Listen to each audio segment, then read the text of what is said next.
If this is your first time at my channel, welcome. If it's not, welcome back. I'm here today with a story time slash testimony on our first house.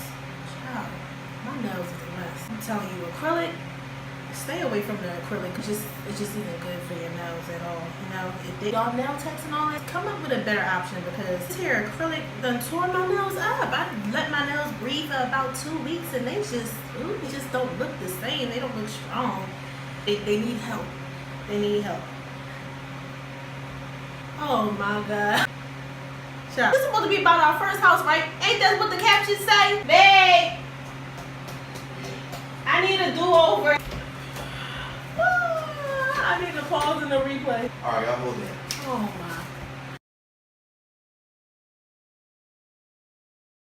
Can you get up there? I'm trying. Hurry up and get out. I'm just trying to get it.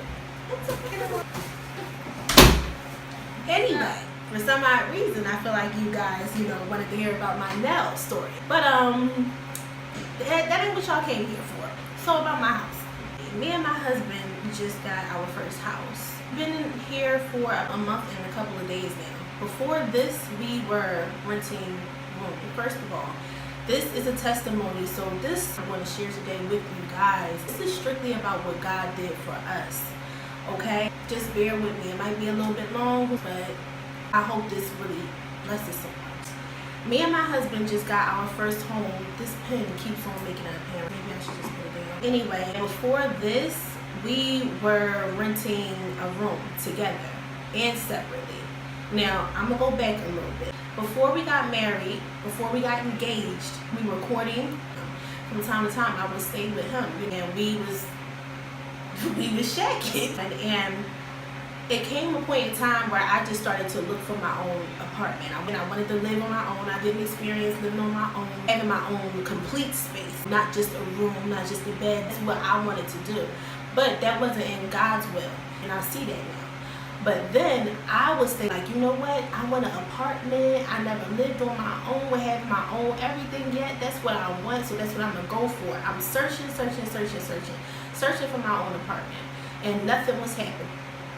People would come to us, people would come to me, like, why don't you guys just get a place together? And I would just be like, no, because for me, I didn't want to go into a new space doing the same things. We were already shacking, renting a room, and we wasn't really getting anywhere. So I didn't want to do that. I want to get my apartment, and I never rented an apartment before. I never had my own full space. I mean, bathroom, kitchen, and everything like that. Because how it works when you rent a room, it's a house, and literally the only thing that is yours is that room.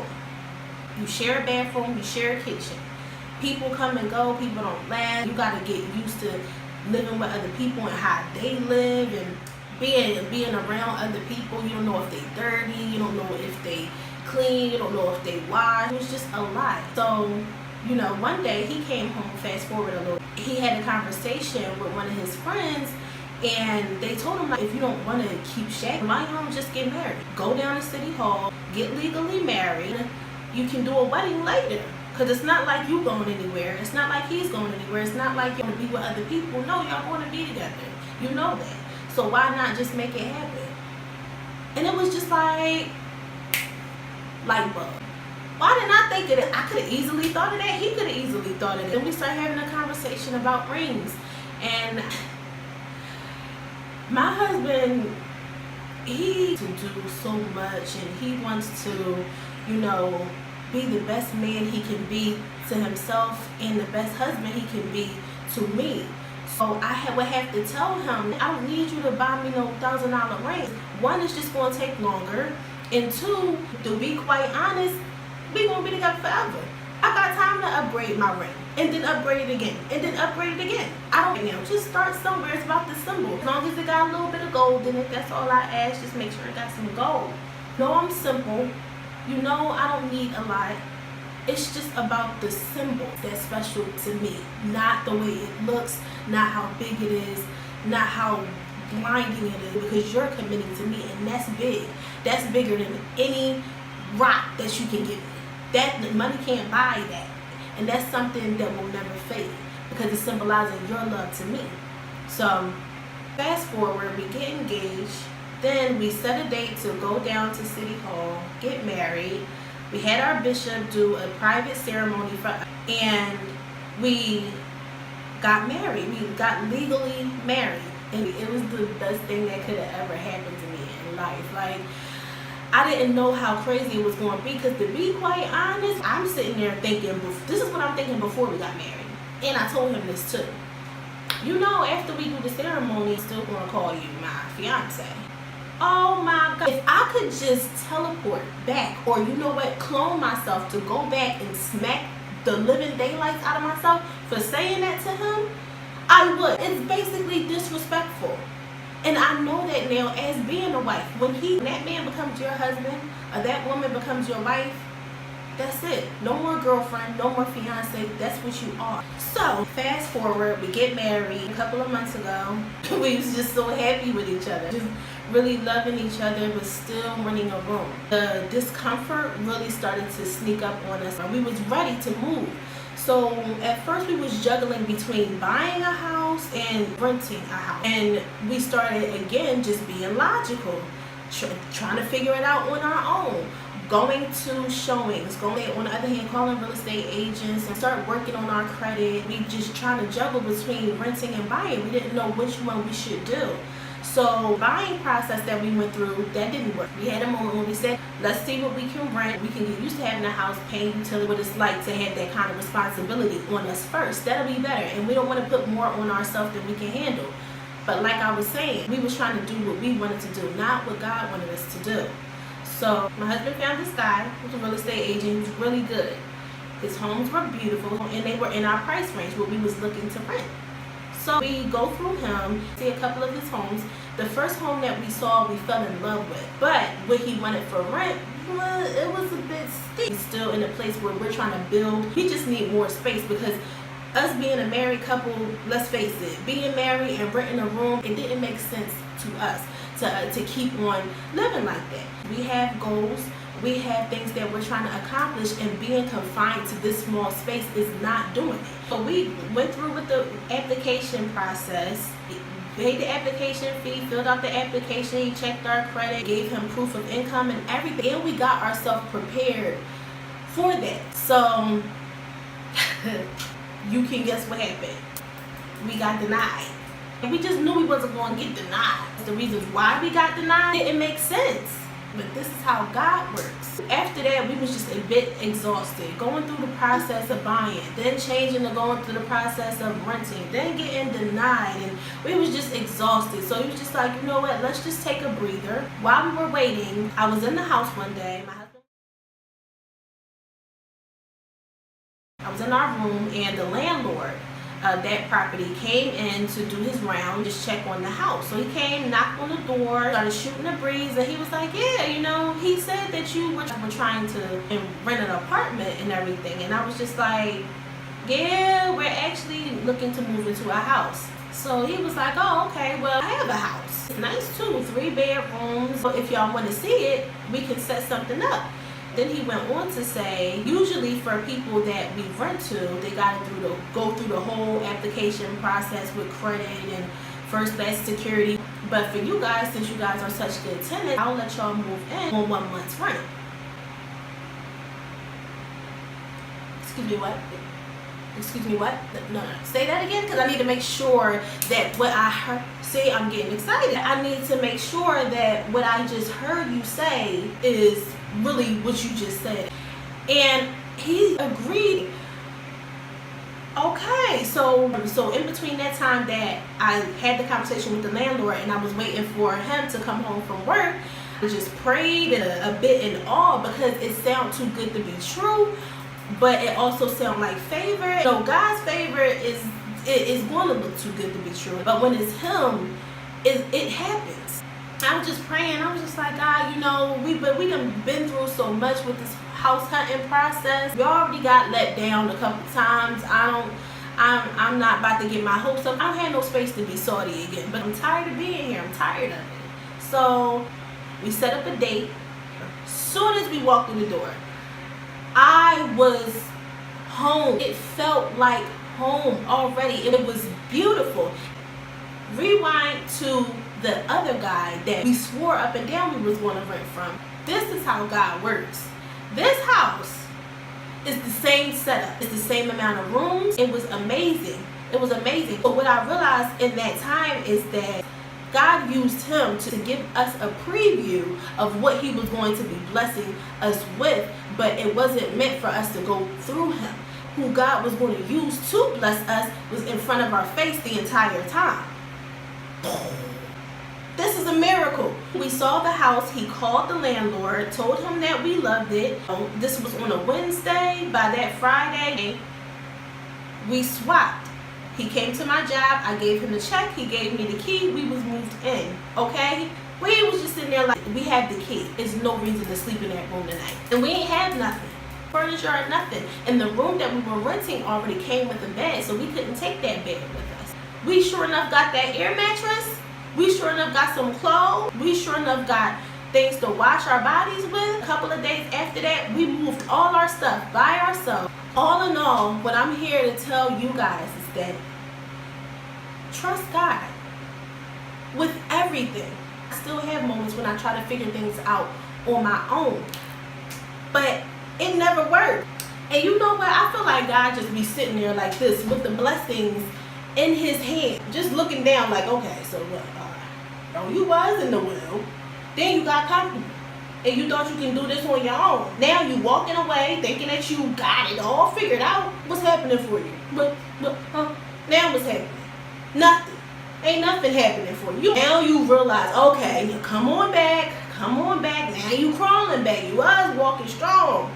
You realize that wasn't the way for you to go. Now look at you. Start all over, but it's alright. Come on back home. You know I love you.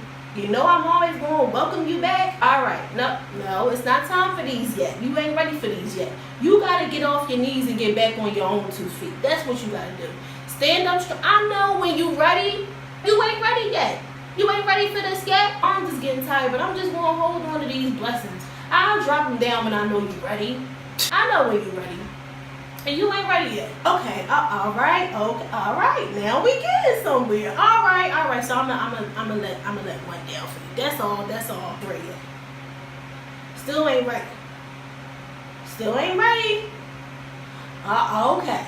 Now I said, yup. Now you getting ready. Now you're ready. Now I can pour these blessings on you because I know you can handle it. Trust him. Stay in his will. And even if you backslide, come back.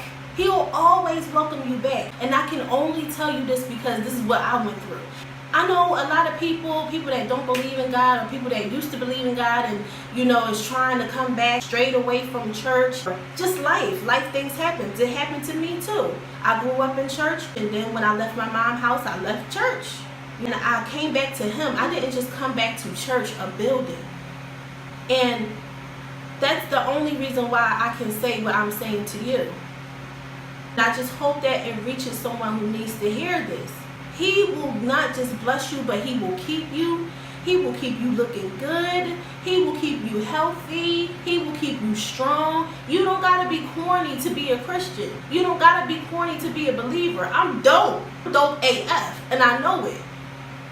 And not just because of the outside, from the inside. It's from the inside. I'm confident in who I am because I know who I am. And I know who he is. And he knows who I am. And if I don't got nothing else, I got that, and that's enough for me. But if you want to give me other stuff, I'll take that too.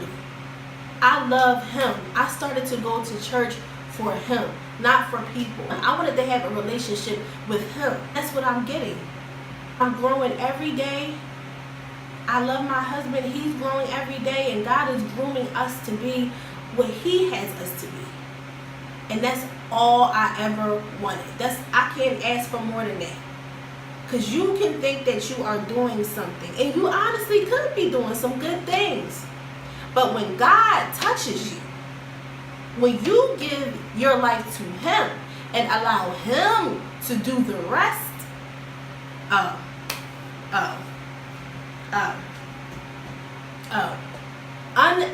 literally unimaginable things will happen. Dreams will come true. And whatever you aspire to be will start to happen. Oh, it will. Not it won't. Or it might. Or it could. It will. He will do it for you. He will. So, I hope you guys enjoyed this. This was really... I ain't gonna do that. Nope, I'm not gonna get emotional. We ain't doing that. It's too early for that. This is only your third video, girl. Not right now. Can't cry right now. I just say all this to say that God is real. He will keep you and He will do it. And I pray that this video touches, just touches anybody. Because this video was really, really humbling for me. I'm on here in front of the world with no lashes, a messed up bun, and telling my testimony. This is a really vulnerable moment for me right now. But this is Anika B, okay? What you see is what you get, and that's it. There's no gray area. There's no in between. What you see is what you get. This is me. I'm not frauding for nobody. I'm not telling no lies. So you can talk, you can say what you want, because let's be real. I know everybody ain't coming on here because you actually interested, or you actually like what you see, or you actually, care. I know some of y'all come on here and watch this video just to be nosy, just to see what I'm doing, just to see if I'm actually doing it, just to see what I look like. Here I am.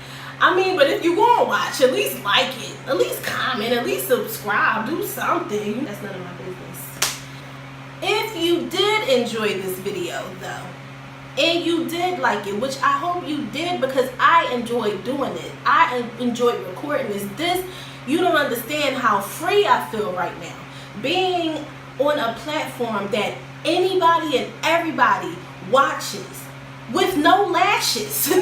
I'm trying to tell y'all, no lashes. I am addicted to lashes, and I probably gonna put them back on. You're gonna see them in my next video. But to be in this space with, even though I have makeup on, and just to be completely myself, share my testimony, be a witness to others of what God would do for you, and just really be really open and honest, is big for me. This, oh my God, you don't even know what this feels like right now. It feels so good. It feels so good, oh my God. All in all, if you enjoyed this video, please don't forget to like, to comment, and to subscribe. And until next time, you beautiful people, I love you. Thank you for watching. God bless you. Continue to be gorgeous, be great, and be blessed. Bye-bye.